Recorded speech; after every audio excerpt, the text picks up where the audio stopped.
Hello guys, and welcome back to my YouTube channel. First of all, I want to let you know about a problem I had on Wednesday.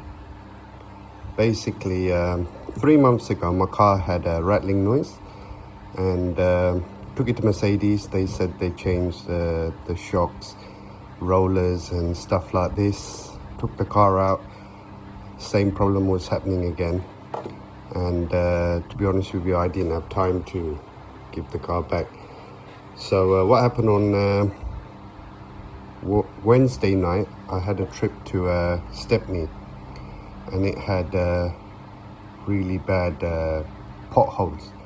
After dropping that guy off, I noticed severe rattling noise. It was a metallic rattling noise from the back all the way to the front. So, sorry, this actually happened Tuesday night. So on Wednesday, I went to work because I needed the money. I only done 4 jobs. The first one was a Heathrow, and the noise was really bad. Managed to do 3 more trips, and I went home. Luckily, there was a Mercedes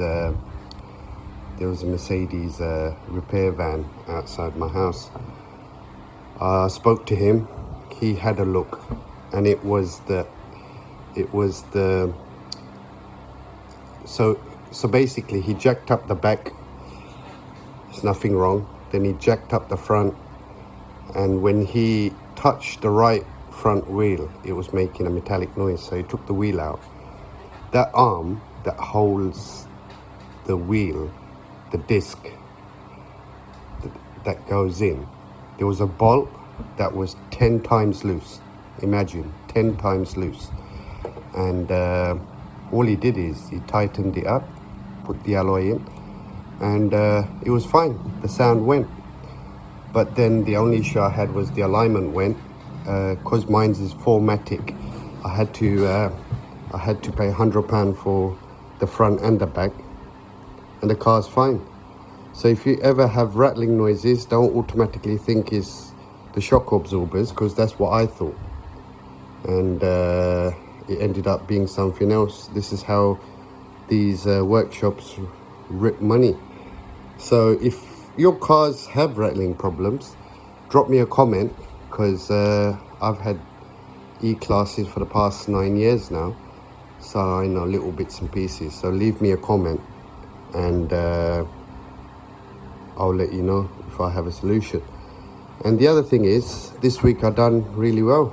8:45, 4 days, but a lot of waiting.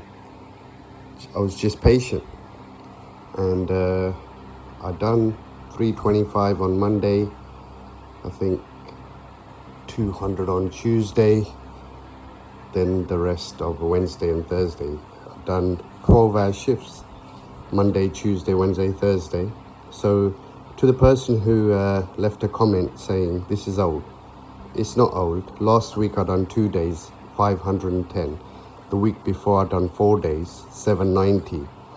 It is possible, but you just got to be patient, very patient. Like my algorithm is set on Uber Exec, so that's what you have to work towards. Change your algorithm to Exec. That means not doing any other jobs, but it's difficult in this current situation, because it happened to my mate. He was a Uber X upgrade, and he had to sit with Uber Exec on only. I think he done it for 2 months, and then his one algorithm set, and now he's earning good money as well. So guys, that's all for this week. Please be careful with potholes. This is causing a very big nightmare. And any rattling noises, don't automatically assume it's the suspensions or shocks. It could be something else. And be careful with Mercedes, because I had another driver who took his car for a service. They didn't fit the radiator cable. His car started to have a leak. It was recovered, and it took them a week to get the car sorted out. So with me, lucky, I had the Mercedes van outside my house. when I came home. Otherwise, I would have ended up spending hundreds. So take care and speak to you next week. Thank you.